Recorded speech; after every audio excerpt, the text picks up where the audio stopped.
Hello, everyone. I'd like to welcome everyone today. This is our first seminar, and I'm extremely excited. This seminar will focus on best practices, lessons learned from our Hope Itself community, and we hope you all enjoy it.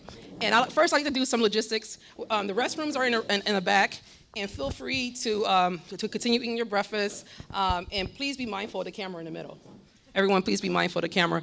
This will be available most likely multiple streams, but it will be mostly available on Facebook, and we will send you the link within a couple of days. So you can pass it on to your colleagues and your friends. Again, my name is Dr. Mullins. I am the Director of Performance and Evaluation for the Hope SF Backbone team. I'd like to give thanks to my team, the Hope SF Backbone. Saida is here. We have Marquise, Raul, and Theo is not available today. He's in vacation. He's vacationing. So he definitely said give his love. And we also have our fellows, Jerry and Mariah, who are not in today. And I'd like to give a special thanks to the team who worked with me to come up with a way in which we can share across all 4 sites, and a way we can share across the whole Hope Itself ecosystem, and also a way we can share information, like I said, best practices, lessons learned across off sites as well. And so I'd like to thank Elizabeth, Romina, Raul, Cindy, Pam from OCI. Is Pam here? Pam. And Rosemarie. Yes, so thank you so much.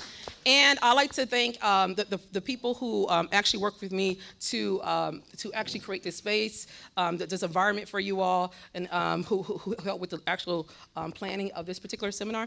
And that was from the San Francisco Foundation. Taina? I'm not sure where Taina. Oh, Taina and Ellie. And also we have Haley and Ola. Thank you so much. And so thank you for the San Francisco Foundation. This event was sponsored by the Hope SF Partnership, and that makes up of the San Francisco Mayor's Office, Enterprise, and also the San Francisco Foundation. So this event was brought to you by the partnership of Hope SF. And I hope you all enjoy. I'll pass it to Anne Griffith. Thanks.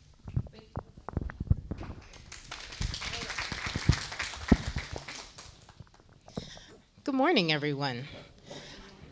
So I am Anne Griffith, and I represent that third leg of the Hope SF partnership that Dr. Mullins was just mentioning. I'm with Enterprise Community Partners, and for those of you who are not so familiar with Enterprise, we are a national affordable housing nonprofit, and we use tools of capital, technical assistance, and policy to ensure that affordable housing is a platform for opportunity. And we have participated with the partnership since its inception. But today, I am here as just a guide, a support, to hear from some of our on-the-ground folks to talk about one component of this Hope SF story, which is lease up.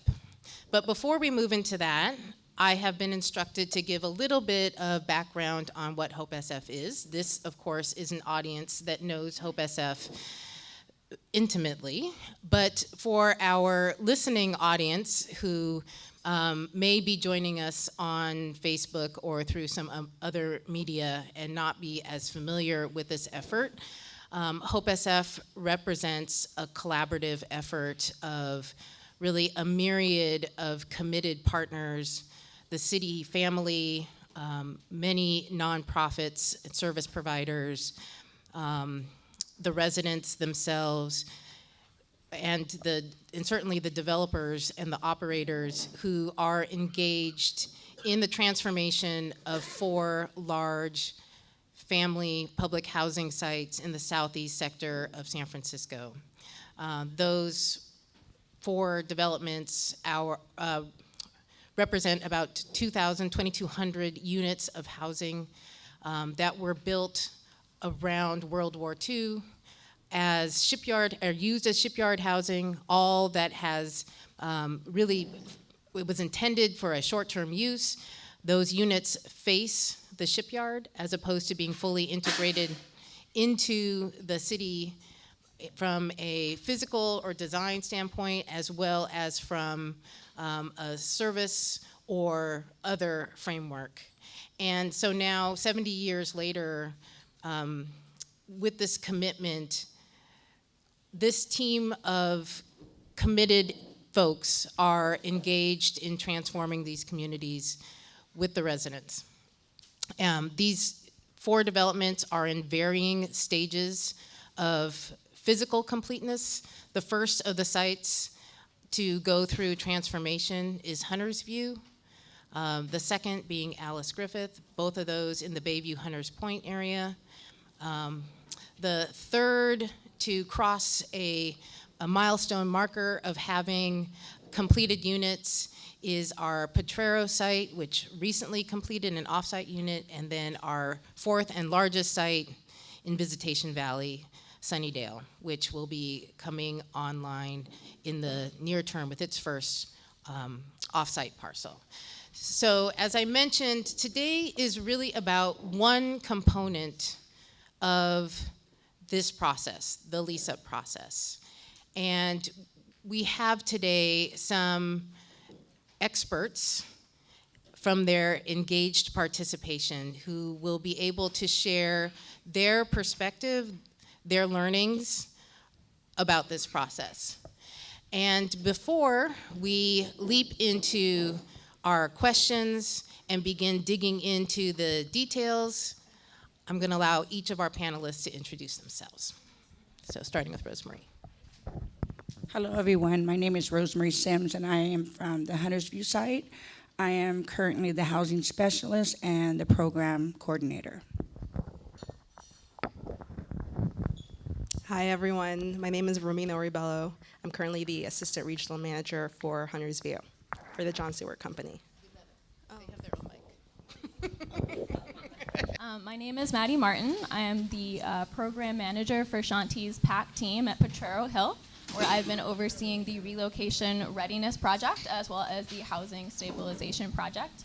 Shanti Care Navigators have been working very closely with the bridge leasing team as well as San Francisco Housing Authority to ensure that residents are not only eligible but very prepared to move into the new developments, and they have the support they need to do that when the time is ready.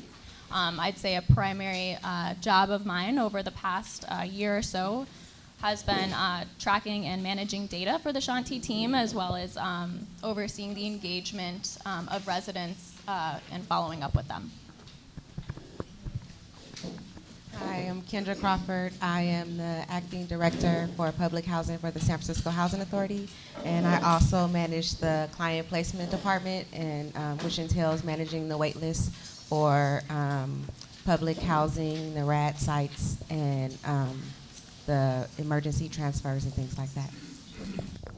Great, thank you. And since I forgot to remind folks to tell a little bit about the role that you play, I'm going to ask our first 2 panelists to give just a little bit more background about how it is that you come to this work and what role. Well, I'm a resident of Hunters View. I've lived there most of my life, and I've worked in the community for the last 10 or 11 years. I came to the work because I wanted to help young people grow and to get them prepare them for life and get them ready for jobs and the real world and help them get off the street corners. So I have been working for the John Stewart Company. I probably started about right after phase 1 completed its lease up. So I was familiar with all the construction happenings after a lease up completes. And then I acted as the lead property manager for when we did the phase 2A and 2B lease up in 2017. So let's get started with the very basic question of what is that lease-up process? And if we can hear, maybe starting with Kendra, with some of the details, some of the basics, the nuts and bolts of what that process is. And as you've heard, our panelists come to this work from different perspectives. And so I am hoping that each of our panelists can really bring their understanding and their perspective to their responses to all of these, to the questions, as well as the conversation. So we may hear some very different perspectives that don't necessarily give us an aligned answer to things, but that in and of itself is, I think, part of what's special about Hope SF. So thank you, Kendra. First, I want to say thank you all for inviting me, Hope SF, for considering me an expert. I'm nervous, and I'm not an expert, but what I am is I'm passionate. I'm born and raised in San Francisco. Any public housing site in San Francisco is my people, and so that's first and foremost about what I am. But another thing I am is I'm a team person, so what I do is I learn from a team of people who show me. Tony and starting in Hunter's View, I see Will over there, Elizabeth, Raul. Like, it's a team of people who come together. Like, it's not me being an expert, it's me listening to people, telling me where I need to be, me telling them who to listen to, where to go. So it's us all together. It is not me. It is a definite team thing. And so I just want to make sure that I'm saying that first. I have 2 roles in the lease up, and so I came from public housing, but as Housing Authority is going through a transition, I also had the opportunity to start working in the client placement department, which taught me something different from the eligibility side. So I have 2 roles, dual roles in the lease up process. So first, on the public housing side, we're trying to get people ready to move from old housing where maybe the conditions aren't the best, but it's where they're used to, all we know, right? These old places, that's all we know, that have been there since my baby pictures are in Sunnydale. Like, that's all we know, right? To going into new places with new management and is being ready to get people ready for that lifestyle change. So that's on the public housing side. And then on the eligibility side, getting people ready to acknowledge who's actually in their house, what the rent is going to be, who the new management is, and getting them over with the new lease into the new management. So I do have 2 perspectives, 2 different teams working on the same projects but from different perspectives. So it is a blessing to be on this side, be on both sides and learn the perspectives, and to work with both sides, because on the public housing side, we're working with services, people who are on the ground. And then in lease up, we're working with more of the management who are trying to get to know the residents and who are want their money. Basically, right? Because that's what the lease up is getting the people into the system so that the new management get their money. And that's what the 2 sides, that's when they meet up. And so, the bottom line is making sure that people are in safe and decent housing, and making sure that the property managers are being paid for their services. And so it is 2 different perspectives. Would you be able to give us just a kind of quick and dirty timeline of what the process itself looks like? So I'll do Potrero, because it's the one that I Potrero, we started meeting with people months in advance. It was, I want to say 53 people, if I'm right, yeah. 53 families. So first, on the public housing side, we started having meetings, years ago, right? We started having meetings with the residents, meeting with our partners years ago, making plans about how we were going to reach out to people, who we were going to reach out to, who may have been a problem. Going and knocking on people's doors.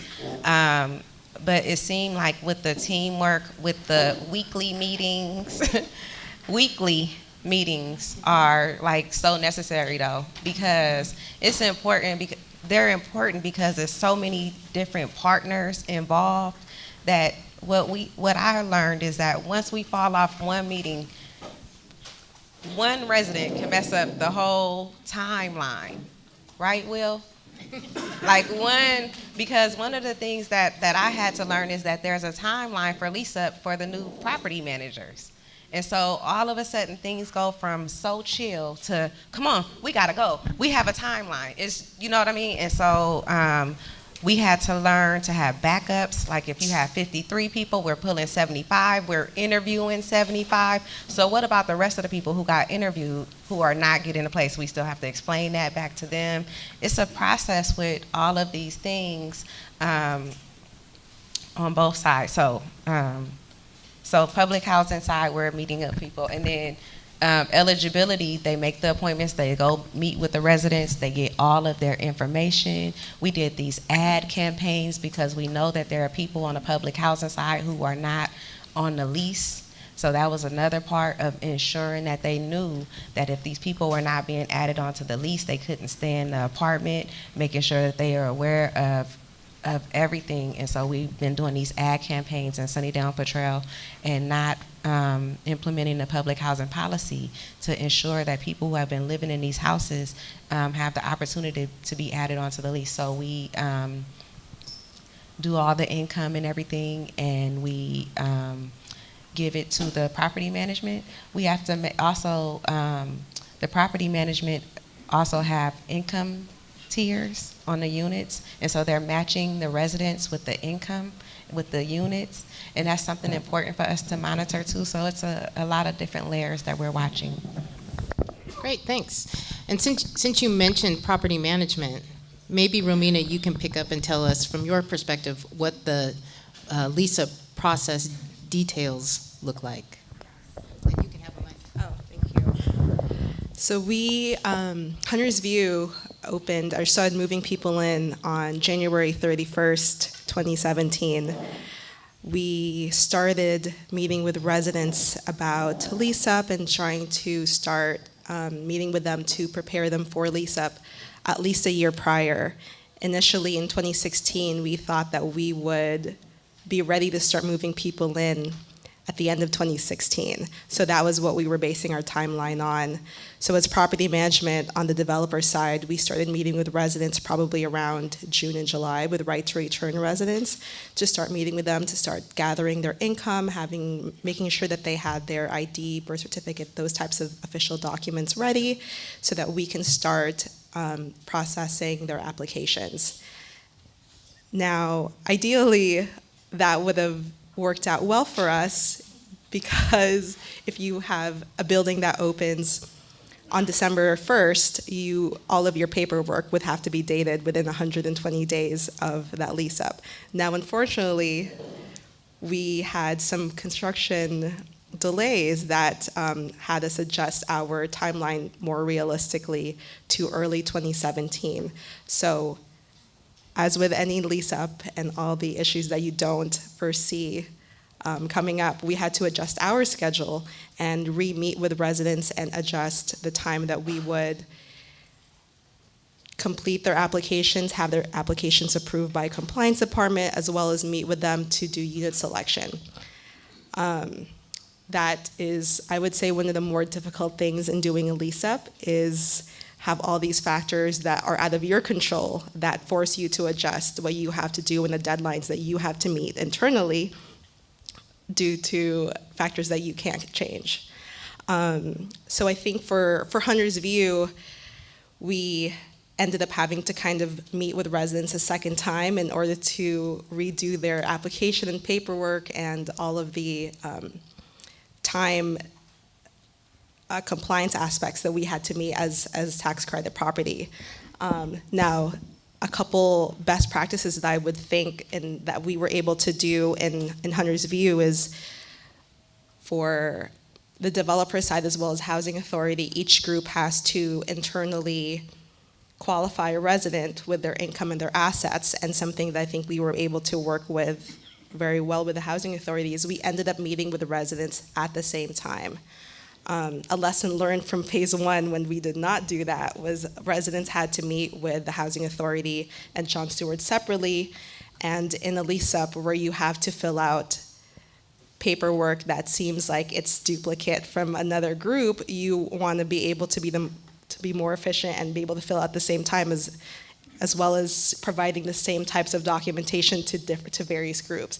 So I think working with the Housing Authority and having those weekly meetings were key in determining that because we are requesting the same type of documents and same type of information from residents, why don't we cut a step out for them and have them meet with us in combination so that we're not telling them to meet with Kendra on Tuesday and meet with Romina on Wednesday, but hey, you're bringing the same paperwork and the same documentation, and all of the adults have to be there.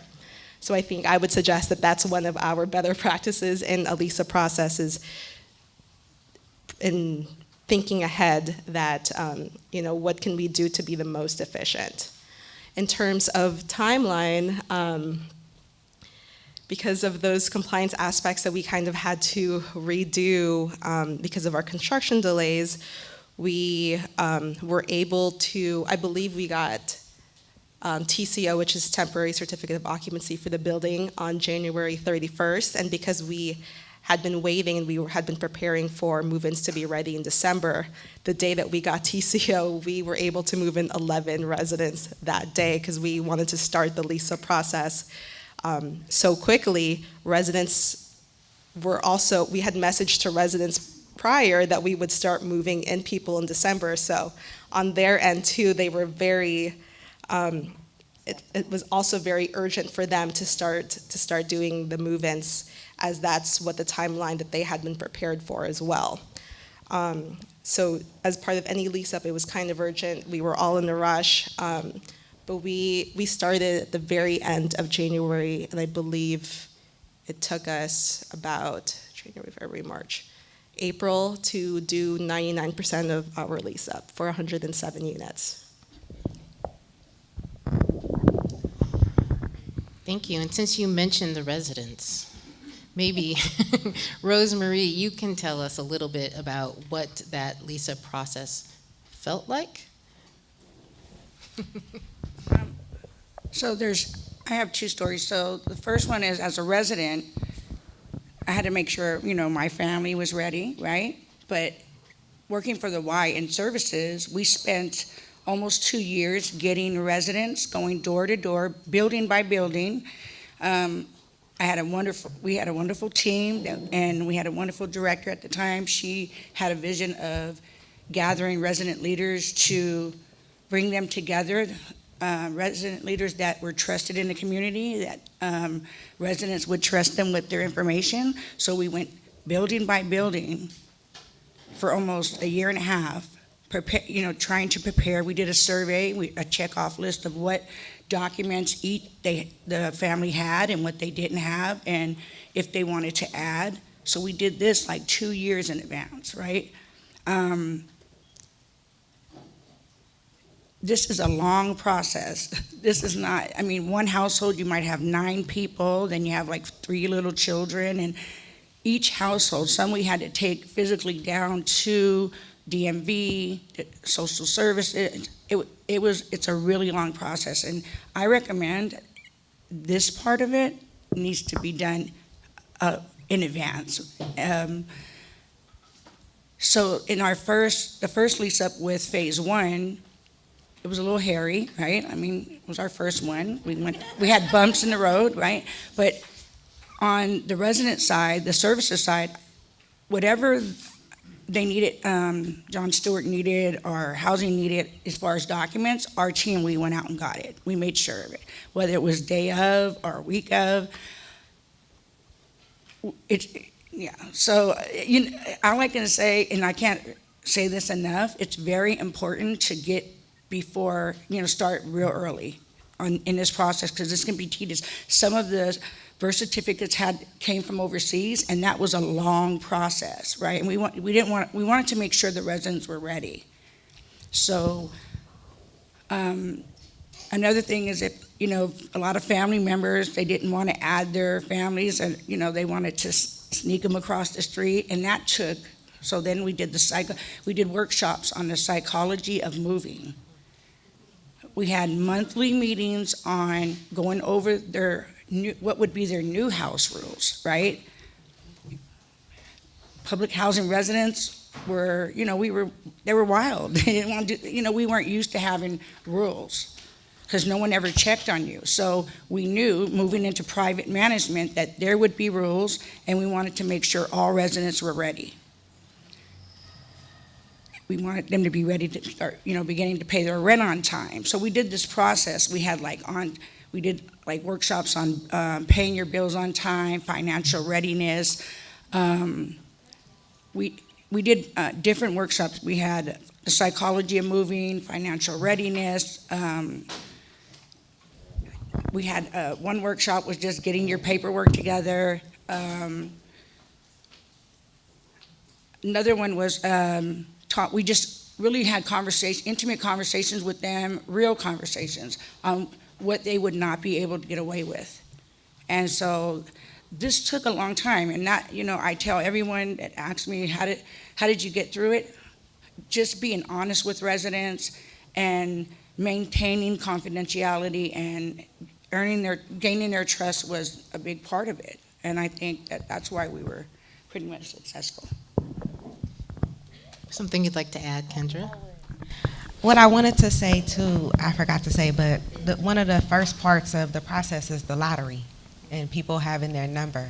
And so that is when we're talking about having the meetings, that's a part of what our meetings are, studying the people on those numbers, where they are, their bedroom sizes, who's in their house, things like that. And that's what we're so for phase one, we're looking at who's in that phase, and so we're studying, when we're meeting we're studying these families together and figuring out together what do they need, what services will they need to move to that new building. So that's a big part of our process, is studying people based on their numbers that they picked on the lottery. And that's kind of our first, how we first start figuring out what we need to do, when, how, and who we need.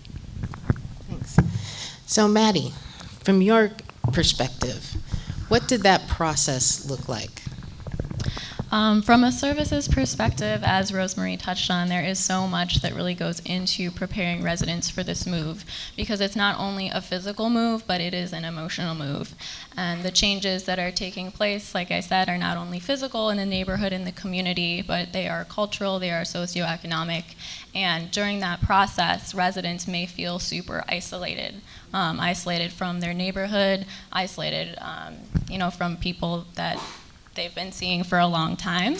And I think in that way, part of what Shanti does really well is reducing that isolation to build meaningful relationships with residents right at the outset. So that when it comes down to getting residents to really show up for appointments, when it comes down to collecting those vital documents, we have built those trusted, positive, mutual respect relationships where we're able to knock on the door at the last minute, or hopefully 3 months in advance, and get those documents when it really comes down to it.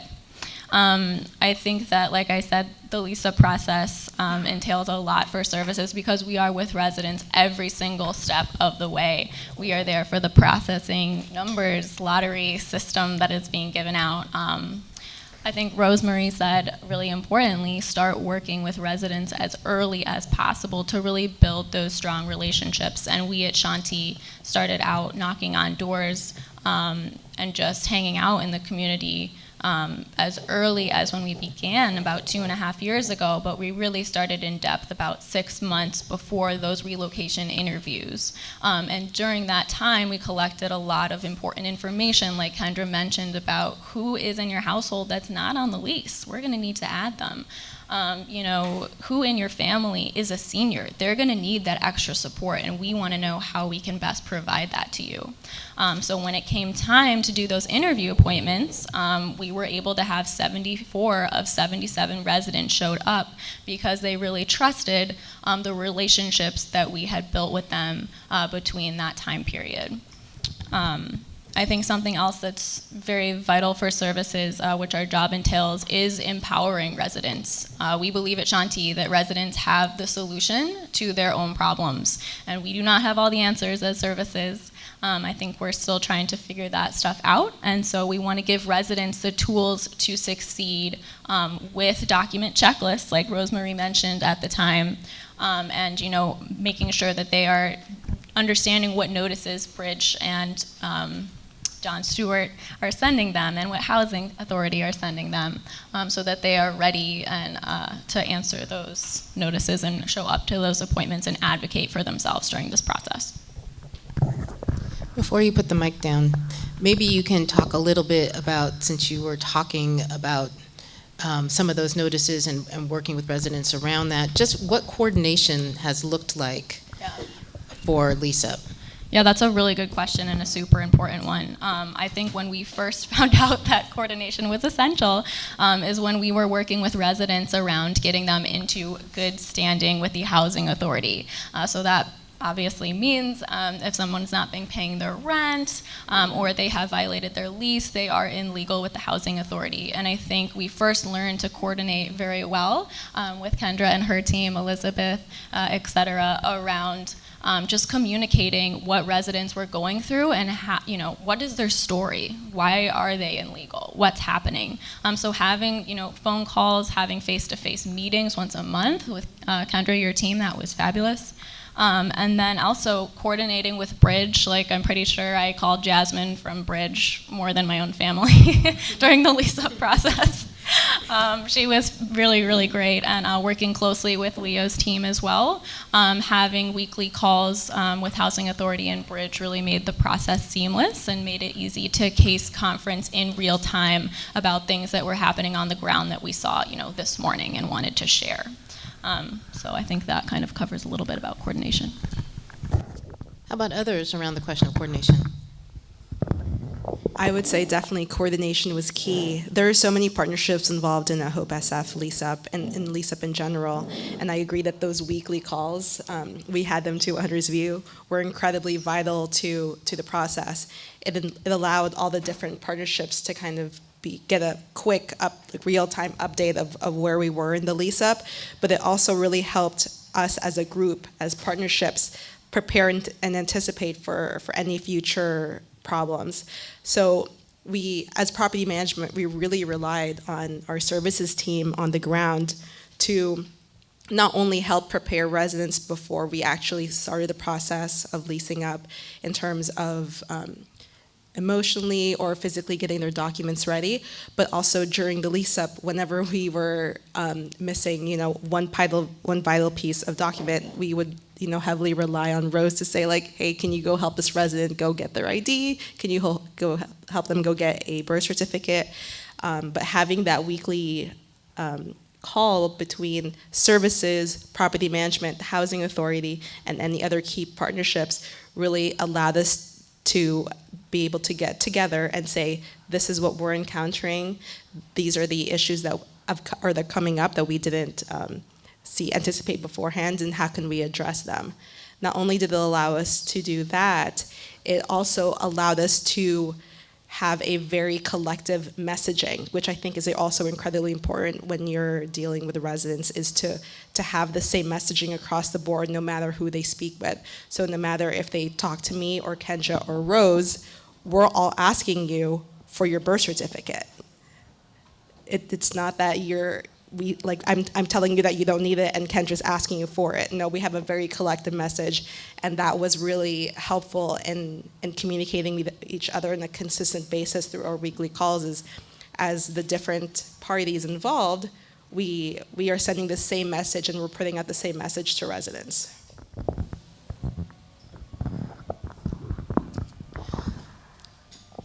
So you talked a little bit about the importance of having similar messaging. What were some other pitfalls that you encountered, and perhaps how can they be avoided? So I think what we identified at the end when we were closing up the last phase, phase 3, we found squatters from off-site some of the residents that were not added to the lease were still in the old buildings, using PG&E. Somehow, family members were able to keep PG&E on, which made it awful for the family member that transitioned over. There was a lot of little hiccups along the road, and this one with Elizabeth and the police and hot team and, just understanding that, a lot of residents didn't want to leave, whether they were added to the lease or not, or transitioned or not. A lot of them were connected to the unit and did not want to leave. We had one gentleman stay in a unit for more than 3 months, and we have him moved out. He'd come back. We connected him to a shelter. He still came back. I mean, it was a lot of that. Like, even the day they were going to tear down, the last final day, the gentleman was back in the house. And it was, having a team that is not afraid to go into a unit and, call and really check out the unit, make sure no one's in there, right? We didn't want the unit to be torn down with one of our residents in there. Because I wanted them to still feel connected, so we made sure that they had a soft landing somewhere, and I think the key was to make sure that all residents were, self-sufficient, whether they were added to a lease or they were not added to a lease.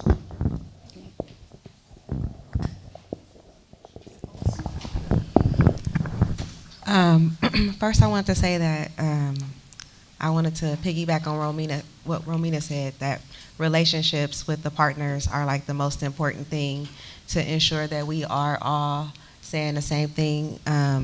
Coming from Housing Authority, it is very important to me to have my partners, because sometimes it's like the big bad Housing Authority.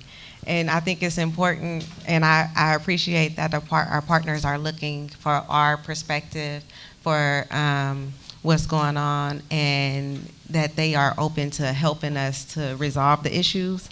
And so it is very important that my partners can call me or text me and say, tell me what's going on real quick, and we can tell, and then we can resolve our residents' issues faster. Our whole point is for people to move into their new places, and we don't want to stop that process. And so we want to make it faster and easier for everyone.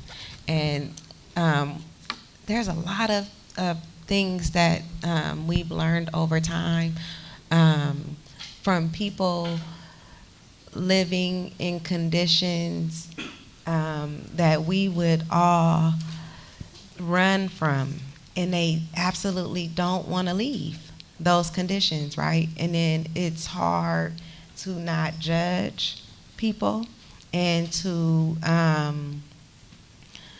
if you've ever watched the show Hoarders, where people really don't want to throw away their stuff, like what we say is garbage, like legit garbage, you know what I mean?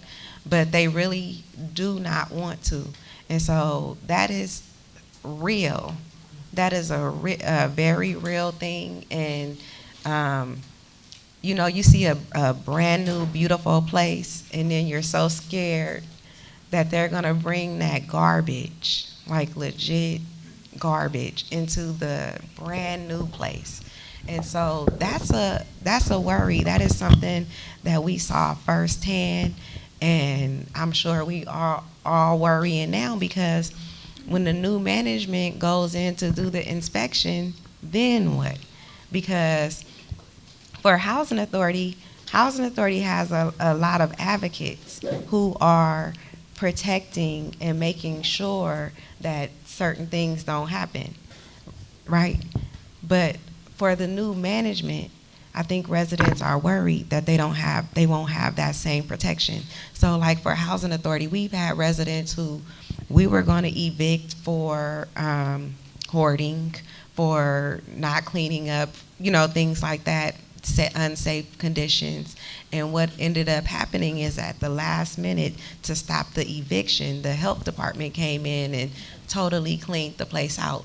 But we don't want to have to threaten eviction. We don't want to have to pay for that whole process for the house to get cleaned up. And so that's a learning thing, and something that we all should be learning from. Like, how do we get people to clean up without threatening them?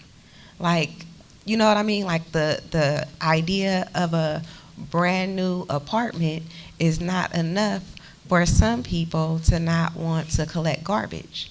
And that is the reality. And that is something that we learned firsthand in a lot of these moves, is that what we call garbage are treasures to other people. And that's something that we all have to get ready for in these new places, is that the old habits are not going to change because they're in a new place. I just wanted to mention and touch on what Kendra said about hoarding. A lot of the residents were connected. I mean, most of it was their family stuff, right?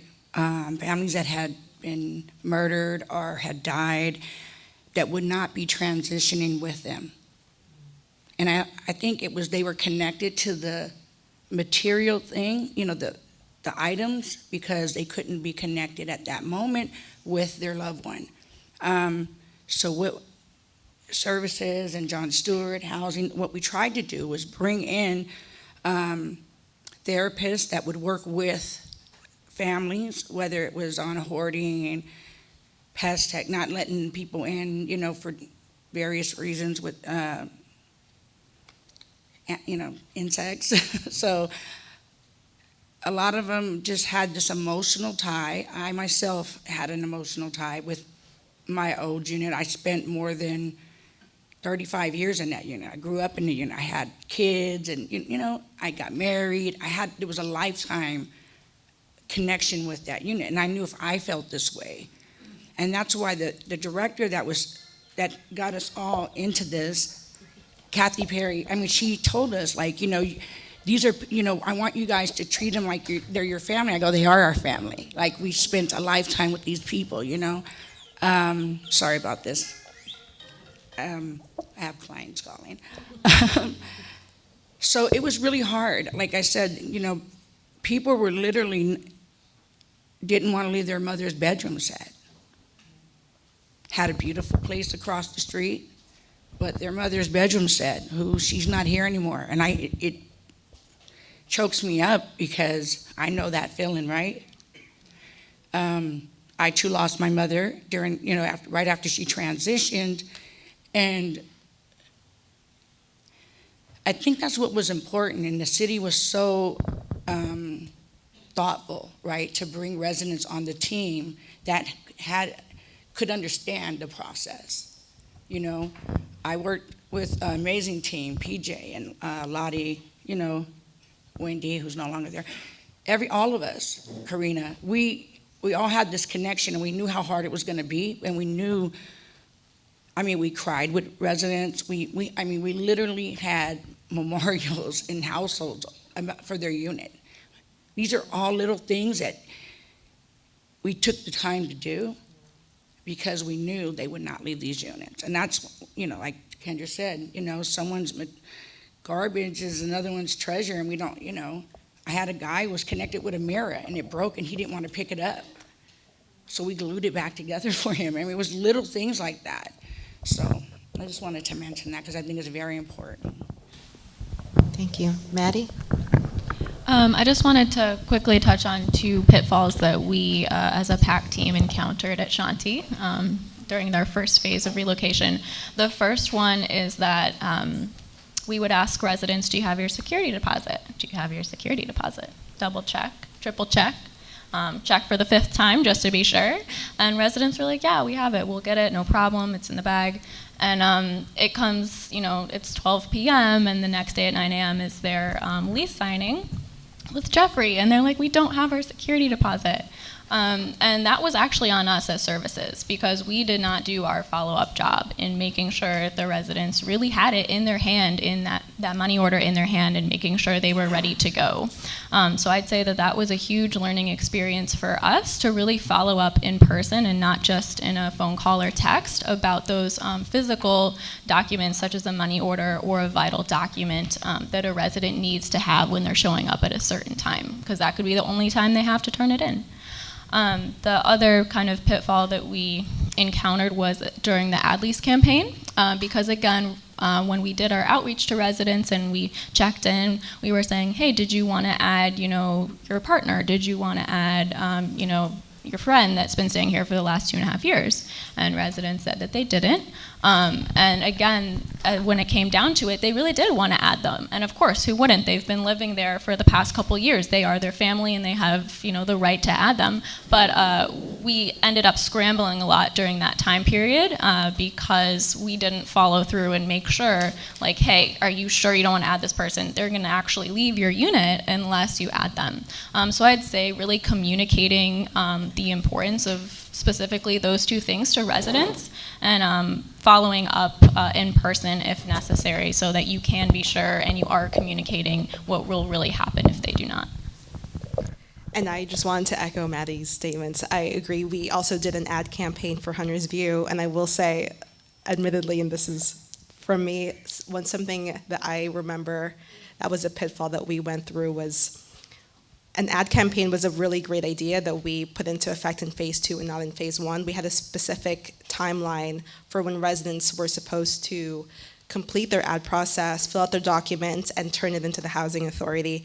And we made a very specific timeline for that.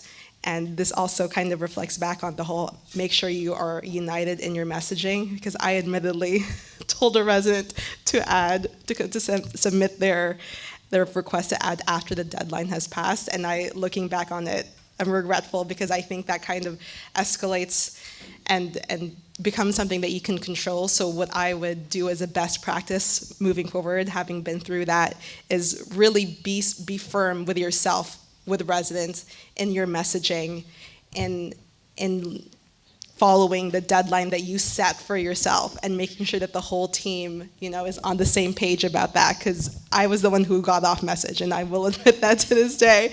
And it was something that, looking back, I admit is not best practice. I apologize, Tony, because I know we had this conversation. But I will say, so that is, I think, one of the pitfalls in lease up. Everyone here is human.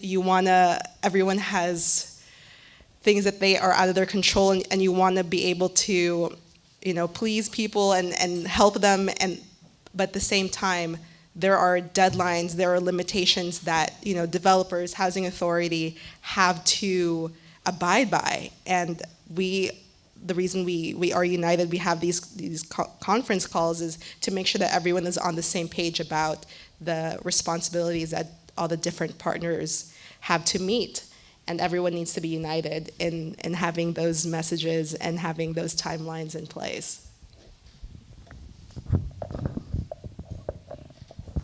I so appreciate your honesty there, Romina. It's a great thing about Hope SF, all of that honesty and introspection. I wanted to switch gears a little bit. And we've talked about the process, and some of you touched on it a little bit earlier, but I just wanted to check in about your own expectations going into this work. And if you would just share for the group what some of your expectations were when you went into the lease-up process, and then maybe how those expectations might have changed over time. Who wants to start? So for me, my expectations were, this is going to be easy. I've known everyone here forever. I could do this. It's no problem. I got this. No, I didn't. I mean, I did, but I didn't. It became, it would be after hours, because you have to get them where you get them. Like, if it's 9:30 and they're like, here, I got my birth certificate.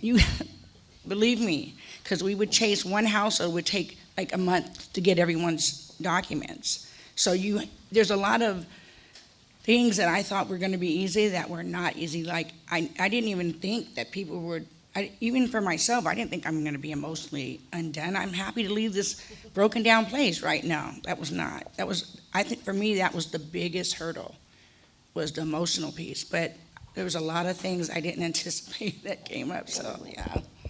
I think that's a big problem when you think everything's going to be easy, and don't make plans, just make action. I agree. Previous to the phase 2 lease up, I had not done a lease up from start to finish. And I remember thinking before we started doing the phase 2 lease up, we've been planning for this. This is gonna go smoothly. We've had these conversations. Everyone's on board. Everyone's on the same page. You know, we've learned from the mistakes that we found in phase 1. And I think my expectation, or what I had to adjust in my expectations, were that lease-ups are hard. They're hard. They're emotionally hard. It's incredibly stressful for not only property management, but everyone involved in lease-up, whether it's service providers, the housing authority, your project manager from MoCD, and residents. This is a stressful time for residents. You're asking them to move from a unit that, although may not be, ideal habitability-wise, they have an incredibly strong emotional connection to, and you're asking them to move and be managed by someone who's completely unfamiliar, who's saying that there's a brand new set of rules that you now have to abide by. And it's incredibly terrifying, and I think acknowledging that as part of the process is incredibly helpful, because it's uncomfortable and you have to be okay with being uncomfortable. And that, I think, I was not necessarily prepared for in the lease up. I personally am such a planner, and knowing that we had all these plans in place and we had a timeline, and this is when we were gonna do this at this time, and it was gonna work out for us because we have a plan. When all of those factors are not in your control and they don't work out how you think they're gonna work out, you have to be able to be flexible. You have to be able to say, okay, that did not go as how we thought it was gonna go. How can we still get what we need to do done by the end of the day, even though there are factors that we can't control that have changed? Because at the end of the day, it's still our responsibility, it's still our intention to get this lease up done, to have people move from a housing authority unit to a brand new redeveloped building. And I think that's what I could say was, have an expectation, but be okay with not meeting that expectation, I think is the best way I can say it. Be okay with not meeting what the deadline you thought you were gonna meet. Be okay with being late to something, or not being present at the meetings that you used to be present to.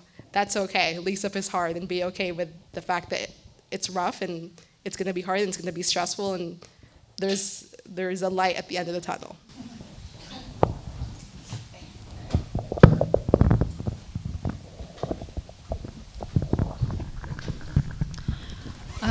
From a personal perspective, I can't say I was expecting too much. I was super new and super just understanding Potrero Hill and trying to better understand the community and just hang out and get to know people.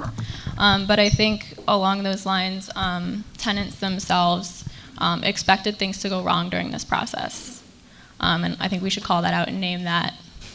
Because they've been hearing for so long, this is going to happen, this is going to happen, it's going to happen, and it never has. And then here we go, all of a sudden, they're knocking down the basketball court and building phase 2, or Block X, I should say, right there across the street.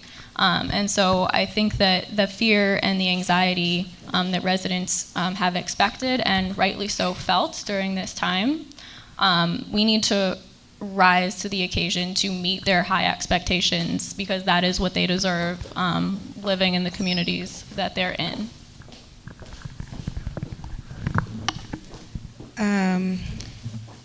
I really didn't have any expectations either, but I've gone through this a couple of times now, so some of the things that have surprised me are when people don't want to move. I'm surprised about that. I get surprised about when people move to the new places and then they don't like them and they want to go back to the old places.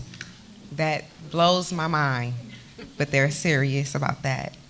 And I think that goes to the connection to the apartments, the setup of the apartment. So like Sunnydale and Potrero, they had a front and back doors. It's just like a different setup. And so going from that flat to those buildings and being on top of each other and on the side, that's a change. And they're not excited about that. And I'm like, what? So anyway, but people are coming like, can I please move back into my old unit? And I'm like, for real? But we're getting that. And so that is something to learn from, to hear what people are saying. We also hear when people say, I don't want to move because kind of like they want to pick their neighbors. Kind of like, I don't know who's going to go. Yeah. So those are some of the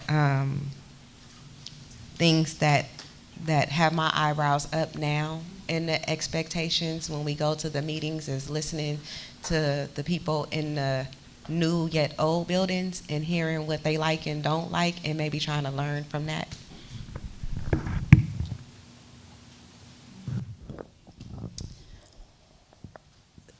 I've heard a lot about how stressful this is as a process for everyone.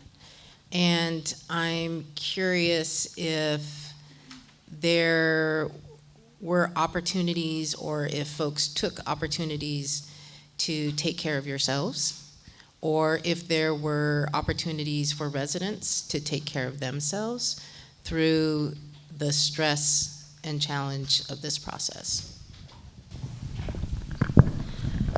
Something that was recently happening at Potrero Hill a couple weeks ago that our team attended was the Day of Healing event put on by Siobhan.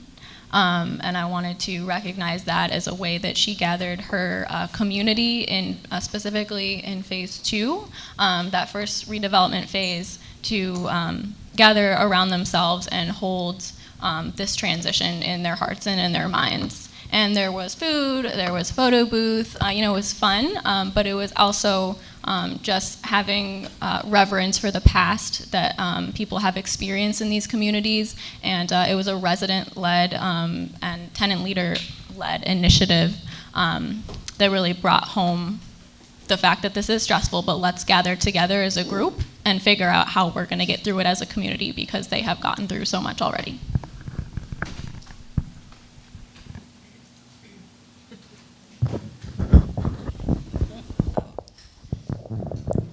I think that I want to recognize our services at Hunter's View for really taking charge in helping residents prepare for a move. And I think that started really early on, and they did so in a couple different ways. I think the technical aspect of it was they met with residents to talk about, who the new property manager was, the difference in the lease, the house rules, things like that. But they really also made sure to recognize the fact that moving was going to be emotionally stressful. And what did that mean for you and your family? Not physically, but emotionally. And to have such strong ties to the units and to this community, and how that would be different, how that would transition as you transition physically. So I think that, I know from a property management perspective, I really appreciated having services do all that work, and that was a lot of work done beforehand as well as during the lease up, because I think it really does help. You really, when you speak with a resident and they say, yeah, I went to that meeting, and they talked about how it's okay to not want to move, even though if you're not from here, you'd think, like, why wouldn't a resident want to move to a brand new unit from this dilapidated unit? But just that acknowledgement and that recognition for those feelings and having those emotions, I think was really, really helpful. And I really appreciate our services team for really taking that charge, because I think that's something coming, at least from a property management perspective, you don't really think about that because you're focused on, I gotta send this report in by Thursday. We have to move these like this number of people in by the end of the month, you're kind of just focused on all the technical details and aspects of what a move-in is, but you forget that this is, these are humans, these are people, this is a community that has a lot of, past trauma, and you want to recognize that and acknowledge that and take that into account. One of the things we held these ceremonies like quarterly, where residents could come, and we called them Ashe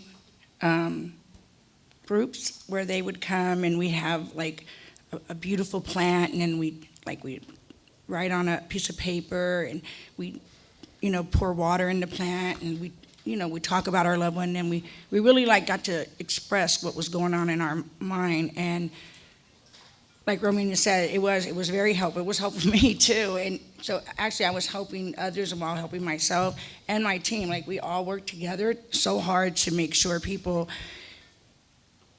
even though they felt like, they were leaving something behind, but I told them, take something. There were little things like the mirror where we help people just take something from the unit that was theirs. People took, I forget, I think it was like this, a lamp shipment that covering over the light, and they decorated it, like things like that. Early on, when I first started, we were doing things like that. And then I want to just point out how grateful we were for Hope SF and Enterprise and John Stewart and everyone that helped us, right? Bela, Evictions Defense Collaborative. I'm just having these constant collaborations where if you needed something for the residents, we could share that, right? And we could help the resident. And then to get through these hard moments, having beautiful therapists that would come on site, anytime. It had to be during the day, though. They didn't want to come up there at night, but during the day, to help residents. But just having that buy-in from everyone, just to make sure that the residents transition without pain, right? Like that, because we knew they were carrying so much. And then we had Hope SF helped us, along with Enterprise, helped us give these beautiful opening and closing ceremonies. We had for phase one, we gave this beautiful, we called it the circle, like the circle of life or something like that. And our director at the time, Yvette, helped us buy these beautiful flowers and which ones to pick and which ones were special, and orders of butterflies, and just really be intentional with not letting go, but just freeing yourself from this hold you felt, right? Like the residents felt this severe pain in letting go, and I just appreciate all that. Everyone that helped us, and people say, oh, how did you do it? It was a bunch of people. Like, we all did it together. It wasn't just a resident team. It was John Stewart. It was all of us. And I'm just grateful that people were, Tony, Elizabeth, just everyone. So I'm grateful to Denise, everyone. We worked hard to get people transition without suffering,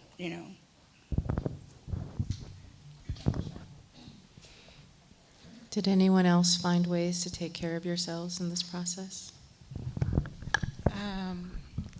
I went on vacation. But a lot of self-care that I did for work was they have these collaborative meetings, and that was a self-care thing for work for me, because it gave me the opportunity to, sometimes when you're in a position where it seems like everyone is down on you, when you go to these meetings and you actually meet with your partners and let them see you and establish relationships with you, it changes the perspective. And so for me, that was kind of like a self-care thing, because it wasn't like everyone against me. It was more like everyone is trying to work with me. And that was, and I'm like, my partners are like, yes. And I'm like, and so for me, that's like a self-care thing, because at work, when you feel like you're getting beat up, and that perspective changes and your partners are more working with you than beating you up, that's a self-care. You taking care of yourself, you know what I mean? And so that's a big thing for me, was those collaborative meetings, because there are people working in Sunnydale and Potrero Hill and Alice Griffith. There's so many different services that as housing authority, sometimes we didn't know people were just there, right? And so those collaborative meetings were the opportunity for me to meet them, for them to meet me, for me to dispel some of the crazy stories, for me to say, hey, here's my number, my cell phone number. If you go somewhere and it looks crazy, call me, text me. Like, me establishing that made people look again at me and at Housing Authority. And so it made my job easier. The communication made my job easier, and that was how I was able to take care of myself. Instead of people attacking, they can text me and say, hey, go look at 1912 Sunnydale. Let's go to this meeting together. You should go to that meeting. Like, that's big. Instead of me hearing about the meeting later, someone is texting me and saying, you should go to that meeting. And so that's a big deal, and that's a work self-care for me, is to take care of myself at work. And that's like not ignoring people, not answering my emails, not answering my phone, but actually like doing those things helps my job be easier and helps me be approachable to people that, oh, that's Kendra. And they can tell the resident, no, call her, she'll help you. And for me, that's self-care, because people are taking care of me too. My partners are taking care of me. And so I appreciate that.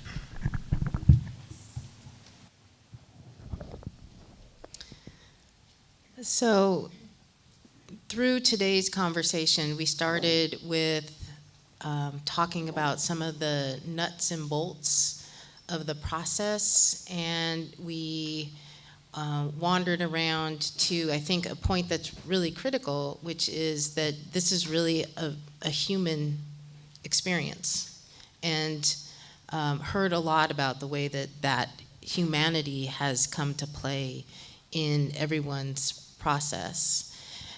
And so I wanted to take that perspective where we've moved to and bring it back to the top, which is to say, if you were giving advice to your friends and partners in the audience who were about to embark on or are somewhere in the process of a lease-up, from your perspective, what's the advice that you would give them? How would you think about your process a little bit differently, if you could?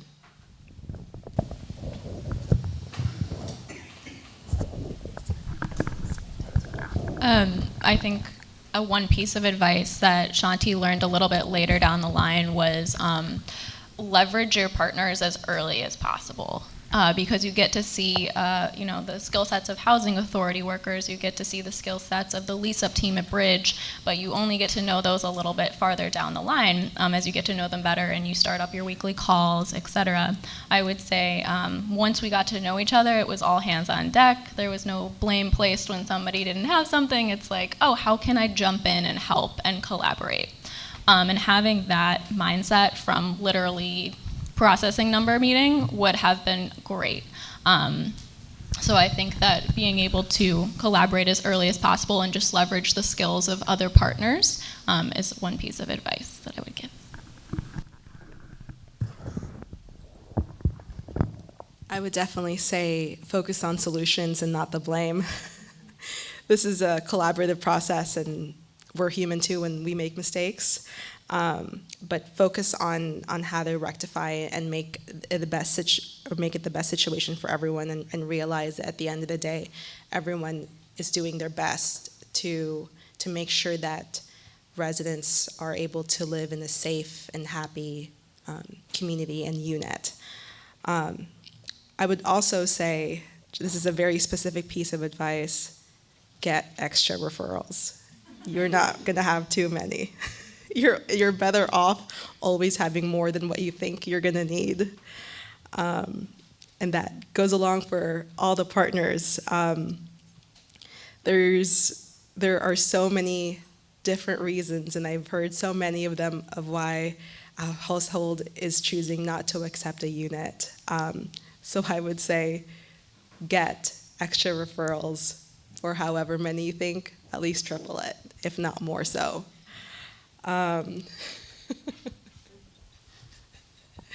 But in lease up, like, you have to also, I think, just touching upon self-care, like, get rest, go home, sleep, take a vacation if you can.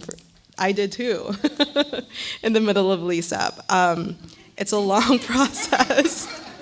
It's a long process, and it doesn't happen over a week, over a month, as ideally it would. It's over long, strenuous months, and whatever little you can do to celebrate the little victories here and there that you have. I remember I went out after work with our construction company after we got HQS. After we finally got approved for HQS inspections from the Housing Authority. That was a big hurdle. That was such an issue in Phase 2A that for some reason, came so easily for us in Phase 2B, and we celebrated. Celebrate the little victories. It builds teamwork. This is a hard process for everyone, not just for yourself, and that everything helps. For me, I would just say take care of yourself and take time for yourself and be appreciative of your partners and the people you work with, and take moments to go to lunch with one another, because it is a hard process. And there's gonna be days when you're like banging your head against the wall, but just remember that you're human and you're gonna get through it, and everything comes to an end. I would say don't have any expectations. Every experience is different. Every site, every family is different. We went through Phase 4 of Anne Griffith, and it was hard, but Phase 1 of Potrero was easy. Like, at the same time, like, I don't know. And so it's like a different thing. We had a small celebration yesterday. Like, why was Potrero easy? But it was. Like, and so, right, knock on wood, right, Helen? So, but then we stressed out about the last couple of Phase. I'm looking at Will, like, I was just asking him, did we make it? So every experience is different. Every site is different. We might stress out, hopefully we won't, about Phase 2 and Potrero, but I'm just saying that everything is different. And then we got Sunnydale come in. I hope that goes okay. And so some of the things that we are learning, though, are the reasons why people don't want to move, which is it's amazing and it's real. And so that is something that we have to get ready for, because as these phases come and it gets real, we don't want to get to where we're in Phase 4, moving the hardest families, which is something that we have experienced in a lot of these move-in processes, is that we save the hardest for last. And I think that that's something that we should work on, not doing that, not pushing the problem away until we have to address it. But that is like really what I do.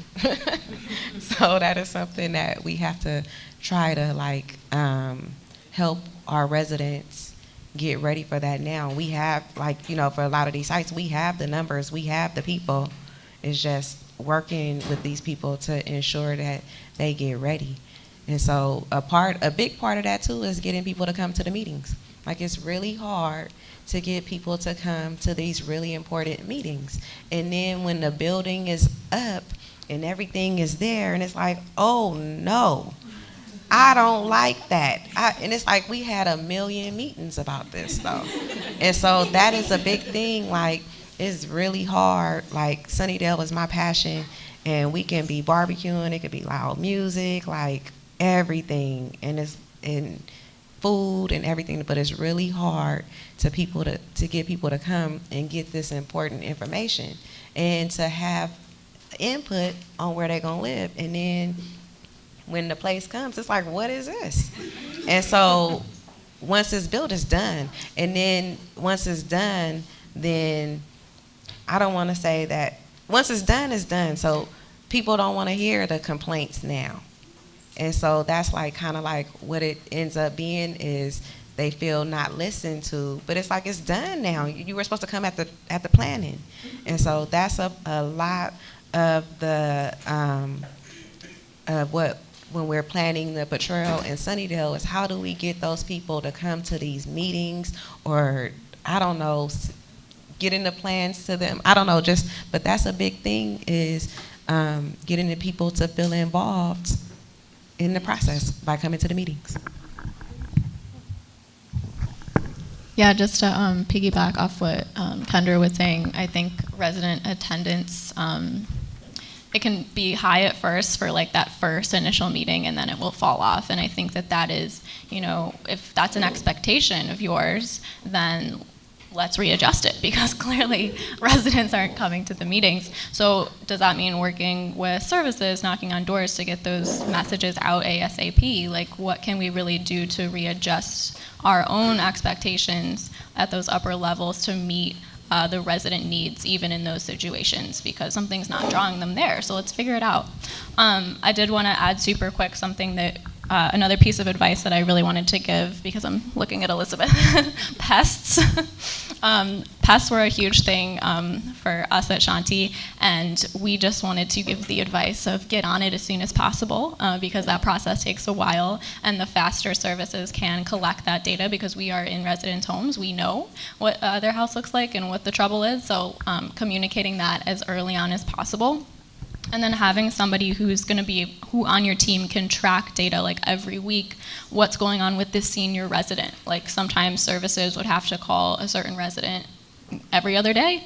Hey, remember we told you this? Like, yep, it's still happening. Like, you're gonna get your keys on this day. So-and-so from maintenance is coming around to get that fan. Don't worry, it's gonna happen. So having somebody who on your team is able to track that relocation data and demographics so that you're able to accurately report to the leasing managers and the property managers at Housing Authority about what the needs really are of the residents.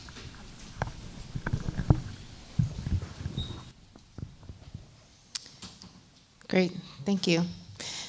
I don't know what others think, but despite what Kendra said at the beginning, I think it's pretty clear that everyone up here is an expert. Still learning, but that's kind of how we roll in Hope SF, right? Is if you're doing it, you're an expert, and simultaneously, nobody knows what they're doing, right? So I just want to appreciate everyone for your great participation on this panel.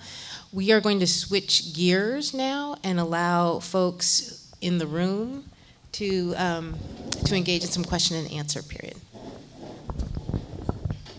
All right, hello again.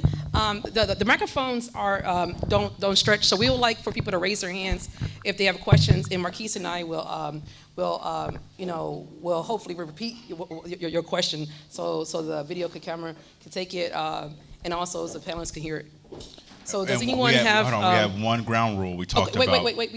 Before the ground rule, okay, the ground rule is important. Right, the ground rule is important. Okay. Before that, I would like to ask for property managers, service providers, especially from the sites that were not represented today, to please feel free to stand up and ask your questions. Like I will honor you first. So if there's a lot of people, you would definitely have space here to ask any question or share your stories or experiences. Briefly. Great. Can I share the ground rule? You can share the ground rule. Okay. How many's been to like one of these events before, a panel or different conferences, and then it gets to Q&A, and in about 30 minutes of it is someone in the audience talking about themselves? We don't want to do that today, right? Because there's a lot of experts in here with a lot of great things to say. We want to keep it to Q&A. We want to ask these folks. But again, as Leslie said, if you have a brief comment or appreciation, that's fine. But we don't want to spend 5 minutes on an individual saying all the great stuff that they do. Is that all right? Got a few claps in the house. All right. I'm just saying, anybody been to that before? Okay, we already opened it up? We are ready That's to my open it one up. ground rule. And so, yeah, please, anyone have any questions? Frida. Hi, this is for Rosemarie. How often did you have the psychology of moving workshops? How often did you have those? So we have. Hold on, before I'm gonna repeat the question one time for the camera, and then we'll pass you the mic. And the question was, how often did they have the psychology of moving workshop in the community? We had them once a month for maybe a year, and then we had another meeting bi-weekly. You know, the first half of the month we had psychology of moving, then the last 2 weeks of the month we had a different meeting that coincided with Lisa. So who facilitated? Did you call someone in to do that, or did you have someone on staff, like a therapist or something? How was that done? And the next part of the question was, who facilitated the workshops? So sometimes it would be myself, Romina, Denise, or someone from housing, right, to go over the paperwork, or sometimes we would have an outside therapist come in. I would say that beforehand, we kind of created a calendar of the different topics that we wanted to cover, whether it be like house rules, and then I would come in and be the speaker, or if it was the psychology of moving, then we had what was her role there? The family therapist? Family coach. The family coach who was on site at that time as part of the services team, so she led that discussion. So because we were able to kind of create a calendar ahead of time of the different issues that we thought, that we anticipated would be relevant to this, then we were able to bring in different groups or whoever would be relevant to talk about that. Great question, thank you. We have one over there. Good morning, thank you. So Hope SF will ultimately result in mixed income communities. Can each of you talk from your various perspectives about how you're fostering inclusion with new neighbors and belonging, and what that feels like from a resident perspective, property management? Are you seeing any differences between the two populations? So the question was, Hope itself will be a mixed income community, and how are you fostering a community of belonging and inclusion with your residents and others surrounding? Yeah, it was from the various perspectives, and then are there differences between the tax credit versus legacy families? So, how so? Okay, and also the part of the question was, she wants to hear from each of your perspectives. Also, she's curious about giving different perspectives from the tax credit and legacy families that you're currently experiencing.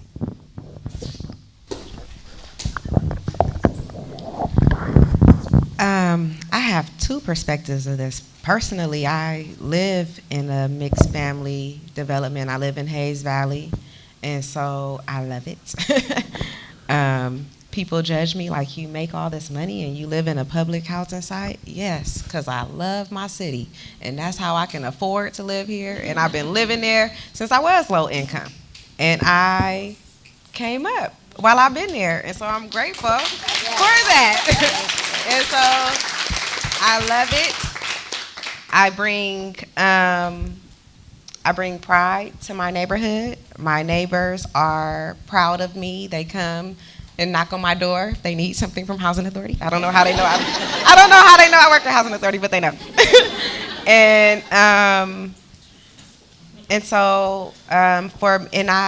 I bring a source of income to my community so they can do work, because my income is a tax credit market rate or whatever, and so my rent matters, and so it matters when I look outside and I see the landscaping and all of that kind of stuff, because I know that my money matters.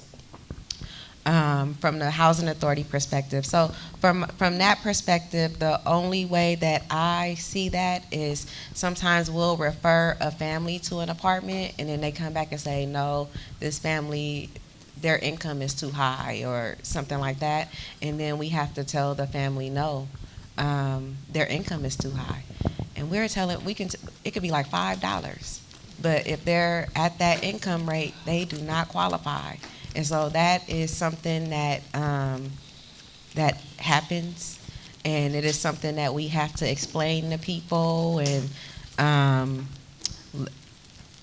people want to change their job or do things to lessen the money that they make to qualify, and you don't want to see people do that kind of thing.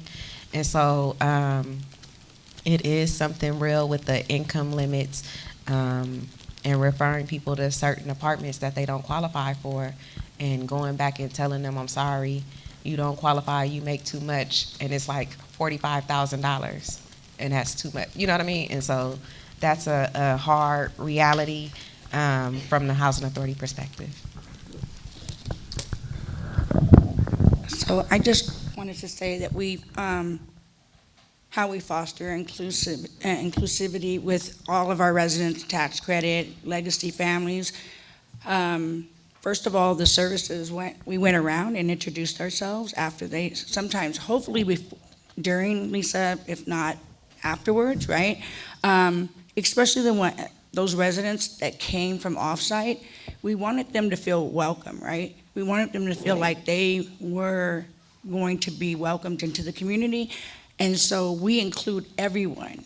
We have large turnouts. I'm happy to say, and I'm very proud of this, that we have a large turnout of tax credit, RAD unit families, legacy. It's just amazing. I'm so proud of, on a Saturday, you see everyone mingling, everyone talks to each other at Friday Food Bank. There's no difference. We're a community. We're one now.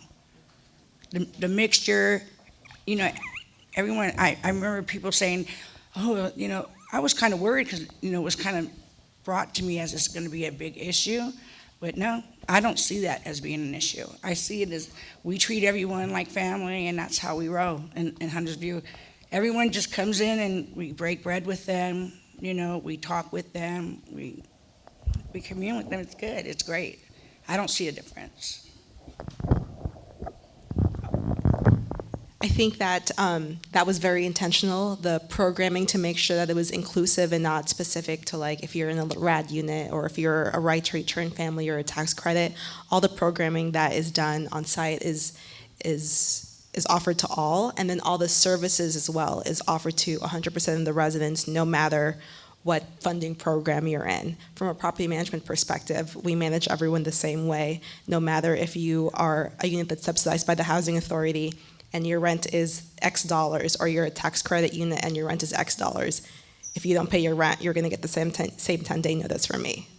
So from a property management perspective, I think it's very intentional, the programming and the way that we manage. Your funding program is not reflective at all in terms of your status on site. The amenities are the same no matter what funding program you are. The services offered to you as a resident are exactly the same, and the programming that is done on site that's offered to all residents is exactly the same. And I would foresee that as when market rate starts to be included in the community, I see that as something that we would transition to the market rate aspect as well.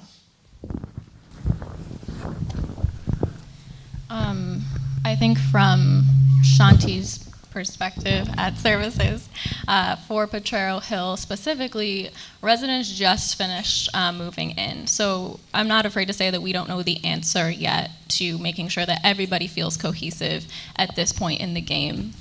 I think that for us as service providers, when we're operating off of client empowerment, it's again that residents have the answers to these kinds of solutions because they live in the community and these are their neighbors. So from a service provider perspective, it's facilitating meetings to get residents, in the same spot and figure out how they want to include everybody in their community who they haven't seen before and how they want to get to know their neighbors a little bit better. And I'm happy to say that we have facilitated 2 of those meetings so far with Potrero Hill residents, where they talked about how they want to be community stewards, what they want to continue in their community and what they want to see change. And also everybody was super thrilled to involve themselves in new languages of other residents that they maybe couldn't actually communicate with. They wanted to learn about the cultures of other people in their building, and they were super excited to really get working. They just didn't know how to do it yet. So I think that's part of the task as well. guys. Thank you. We have time for more questions. We have a question right here, and then we're going to try to keep track of all the other ones. But yeah, please. I'm an acre centric project, and I would like to hear a little more about the challenge working with mixed status families. Mady just mentioned the different delinquents we have in the community, and I know it can be really daunting or challenge when it goes to about the guarantee documentation and work with those families and make sure they have a process. Thank you. And I just want to make one clarifying statement. You heard the term legacy family. For those that don't know, it's a term that we use at Hope SF for anyone that lived in the old side of the public housing before they moved over. So that's legacy family. And then the question we had here was the challenges of working with mixed status families. And so I'm going to pass that to, you have anyone that, yes, Kendra, start. We have, mixed families are the families that have residents in the household who are not documented. So that means that they don't have a social security number. So HUD is not subsidizing that member of the family or those members of the family. And so what happened is when the flat rents were raised in 2016, the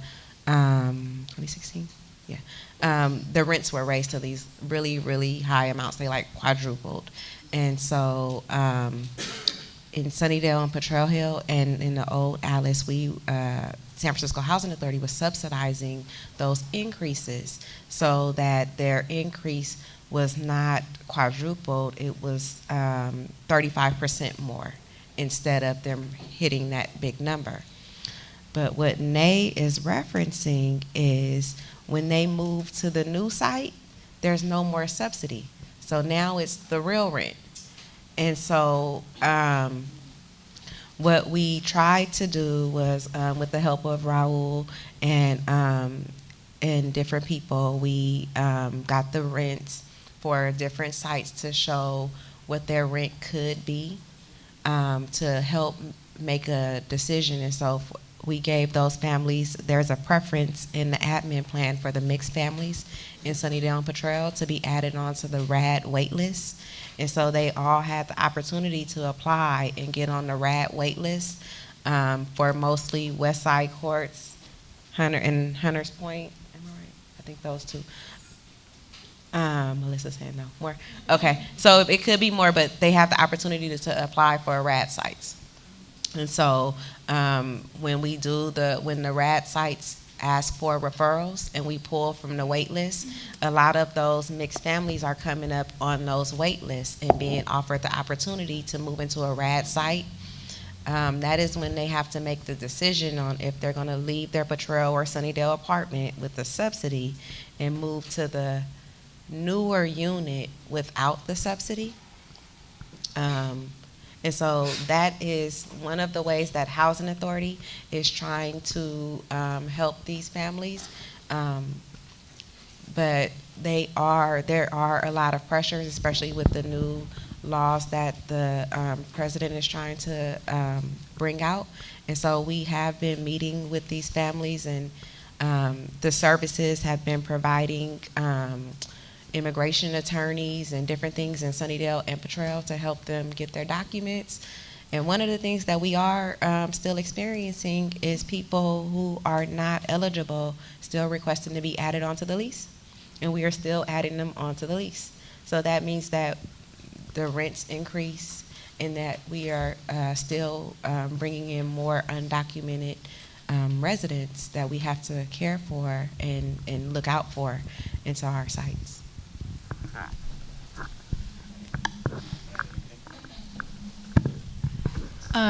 Thank you, Nay, for bringing that up, and thank you, Nay and Gina, for all your work with mixed status residents. I really appreciate you guys. I think that they're much better at speaking on this than I am. However, I will say what I've picked up on from them and mixed status families is the sense of fear as well for them during this transition over into the new building, because not only are they being targeted based on their documentation status and basically told to leave their communities and this is their home, they're going to have to pay 3 times sometimes as much in rent. And so they're kind of dealing with both of those angles. And from a services perspective, it is very difficult to remedy that very quickly because immigration, documents take a long time. That process is ridiculous, and nobody's really welcoming everybody in right now. At the same time, when you're adding people to the lease, your rent goes up. When your income goes up, your rent goes up. So there is no quick fix, and I think part of the solution to this is doing long-term assessments and tracking of these families and not letting them, leave the community without support and follow-up. But thank you for that question. Thank you, great question. And we had another question from two, and any other questions over here that I want to make sure I capture? Got one back here, anybody else? Cool, so we have two. I have two questions, but I can hold the second one till later. So the first question is, because the moving can be a really jarring process for residents, one thing that I encountered with the notices from the Housing Authority, I found that the language was not always very friendly. For example, somewhere, like notice to vacate became very interpreted as an eviction notice or different things like that. So I was wondering, and maybe this is more of a question for Kendra, and I know we can't fully answer either, but how can we, given that these are standard documents by HUD, is there any leeway to make the language more friendly so that residents don't, if it doesn't still come up here? So the question is around language of the Housing Authority notices that go out when people are relocating. And I'm not sure if, we'll start with Kendra, and if Rosemarie has any experience with that, doing new flyers or new language, that'd be great to hear. Thank you. Unfortunately, no. When we issue those notices, we're serious. We want people to vacate. We're under deadlines, and one of the things that we have experienced is if we go soft, then we can't go soft for one thing because it's a HUD thing, but we can't keep risking families getting left in units. And that's what we experienced. We went into vacates with full families. I'm talking about babies, full families. And so that is something that makes us get even more. So like in Potrero, we're even more with the notice of vacate. When people leave out, we're turning off the power, taking out the appliances to not make those situations. When we vacate apartments, we were leaving on the power, so they had electricity, water, stove, refrigerator, like a full apartment. All they do was change the locks, and then it's like a family who's not supposed to be in the apartment, sometimes with broken windows or just like really scary conditions. And so those notices are set up so that does not happen. We're trying to prevent that. We're trying to prevent something scary or crazy from happening in one of those vacates. We're trying to prevent whole families or even one person from being left in there because their sister said they could stay and they've been paying their sister $100 a month. Like, that's what's happening when people move out. They don't want to bring their brother, so their brother stays. And so our notice to vacate is not just for the resident, but it's for whoever is in there when we come in to empty it out. So like Potrero Hill, that block is like fenced up right now.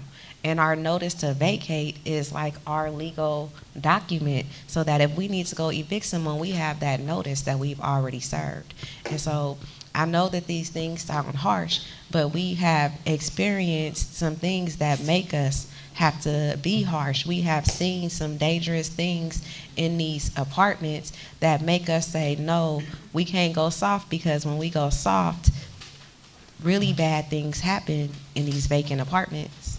And if you ever went into a vacate and seen a baby in there in like some really unsafe conditions, you would know what I'm talking about. But those are the reasons why we go so hard on those notices, is so when we come with the police or the sheriff and we have our notice, it's for the protection of the people who are in those units that are just crazy. And we are doing the best that we can to, and The other thing is we're protecting the families on both sides. In some of these places, there are vacant apartments and there's a family on either side. And so we're responsible for them still. And so we have to ensure that our vacates are also safe and empty. Thank you. Good question. We had another question. We have about 5 minutes left for. Oh, you do want to ask Yeah. something? Oh, okay. So I think, Kendra's right. We had young people throwing parties in units. A couple of the girls were young, 20-year-olds were claimed, that something happened to them in these units. So there's a reason why these notices say what they say, right? Not that some people do not listen to them at all, like she said, and you'll find we want to prevent someone from getting hurt, like a child or a young person, or a male or female, and that's why these notices have to remain the way they are. Thank you. Thank you. We have one question here. We get about 5 minutes left. So my question is around zero waste management and what kind of education the residents get prior to moving in to the new places around the garbage rooms, because at Alice Griffith it's becoming a big health issue, what the situations in the garbage rooms. So the question is, what education do residents get prior to moving in around zero waste management and the trash rooms? So our peer leaders worked with residents to help them identify, how things are disposed of, and what chemicals to use and what not to use. Right. So there was workshops done on that, and before the transition. So that's not to say, right, that it was perfect afterwards. It was not. But for the most part, I would say more than half, they know how to properly dispose of waste. And waste meaning like things you don't want in the unit, from paraphernalia, whatever. We try to really be mindful of what kind of waste was on site, and so that, the main thing is to prevent a resident from being hurt while disposing of it. I think we tried to address that in a couple different ways. One, that was definitely one of the workshops that we did was, how to get rid of your belongings. This is a good phone number to call. On the data for the actual Lisa part, I think we worked, or us, we, and I say we, when I mean for the John Stewart, we worked with the housing authority to make sure that there was, I think, a dump at the old public housing site, so that, because we knew that when people moved, there would be an extra amount of trash and belongings that they would want to get rid of. So that worked out really well for us, is making sure that there was a place that they could actually place large items to, instead of making sure that they're just not left on the street. And then in terms of the residents transitioning into the new buildings and the different trash system that may be in place there, it's a lot of one-on-one conversations. It's a lot of, as much as you can send a memo once a week saying, please dispose of your trash this way. This is the appropriate way to get rid of large items, small items, to use this trash system. A lot of it ends up being a one-on-one conversation with that resident. Please don't put your trash here because it affects A, B, and C.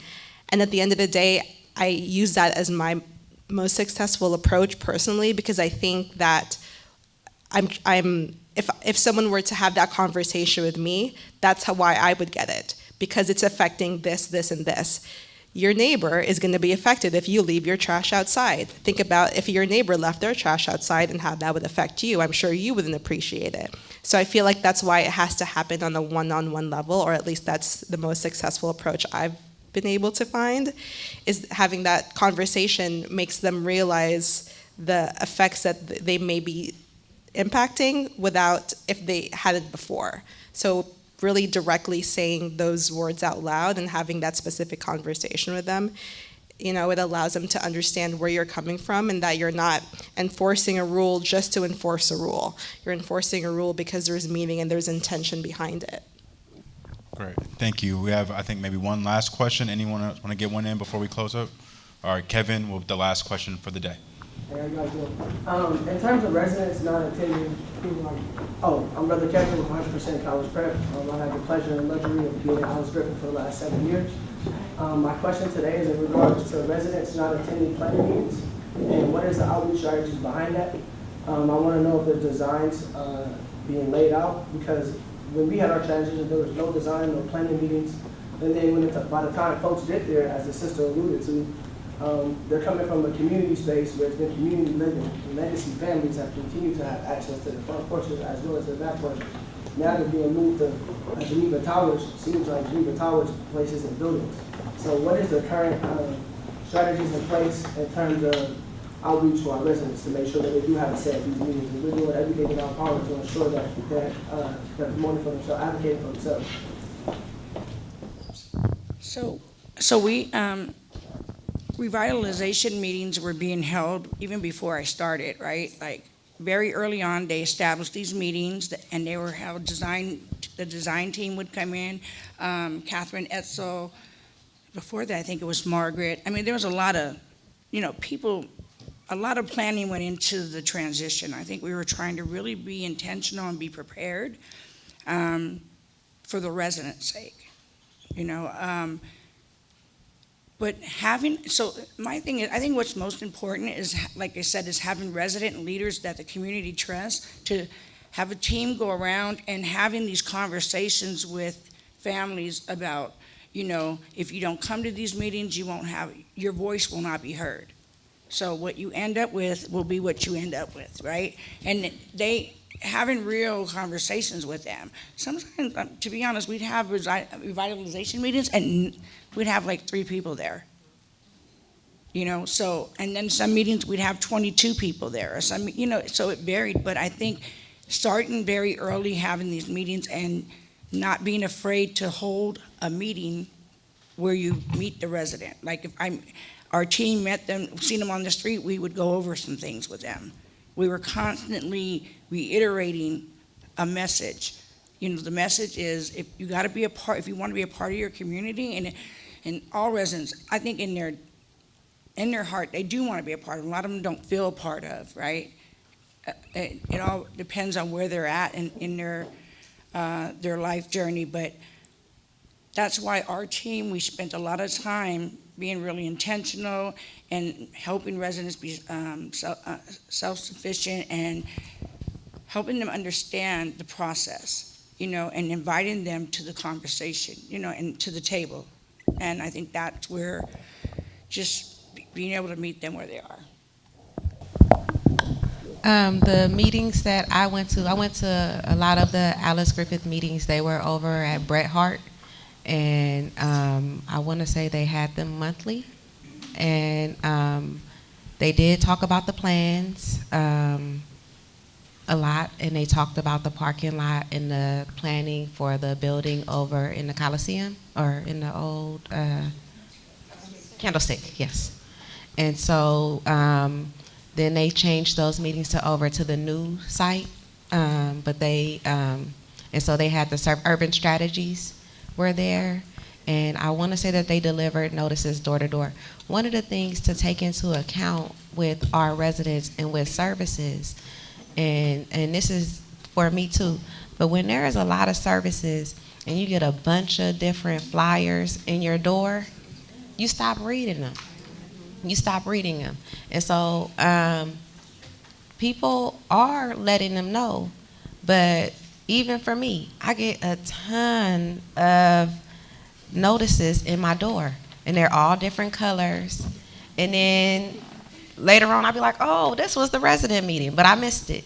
And so I want to say that is a part of what happens, is that there's so much going on that sometimes those things can get passed. But yes, there were meetings in Alice Griffith. They were first in Bret Hart, and then over on the Aurelius Drive. and there was a lady there from the development who did show plans and all of that kind of stuff.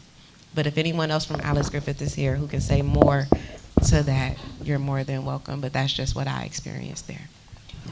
Hi, Kendra. What is the best outreach method for you, since you say you get overwhelmed with all the flyers coming to the door?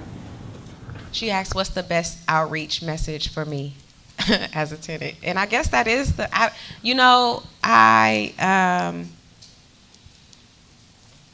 email, text, maybe if you do not a group text,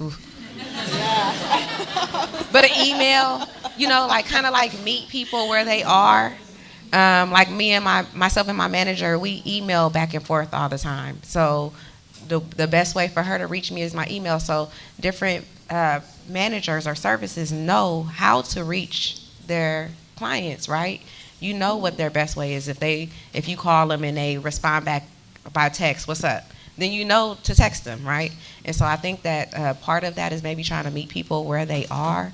That's hard. And one of the things about San Francisco is that there's a lot of services all over, and so sometimes that can be a lot to digest. Thank you, everyone, for coming out. I would like to say thank you to each and every panelist, and thank you, Anne, for facilitating this conversation. Thank you so much.